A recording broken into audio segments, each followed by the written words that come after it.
இன்னைக்கு நம்ம வீட்டில் என்ன சமைக்க போகிறோம்னா நம்மளுக்கு ரொம்பவே பிடிச்ச ஒரு கல்வெட்டி மீன் தான் கிடச்சிருக்கு. அந்த கல்வெட்டி மீனை வச்சு ஒரு ருசியான மீன் குழம்பு வச்சு தாங்க குடும்பத்தோட சாப்பிட போகிறோம். எண்ணெய் சூடாயிருச்சுங்க, வெந்தயம் போட்டு வெட்டி வச்சு பெரிய வெங்காயத்தையும் சேர்த்துக்கிறோம்.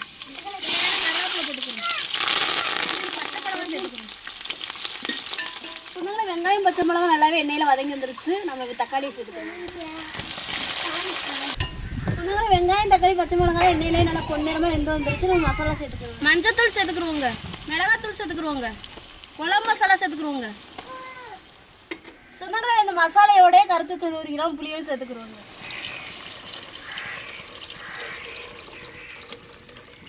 சொன்னாங்களே குழம்பு நம்மளுக்கு நல்லாவே கொதிச்சு வந்துருச்சு. சுத்தம் பண்ணிச்சிட கல்வெட்டி மீனை குழம்போட சேர்த்துக்குருவோங்க.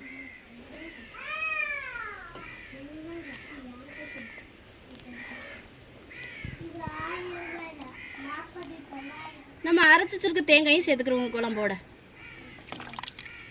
குழம்புக்கு தேவையான உப்பு சேர்த்துக்குருவோங்க.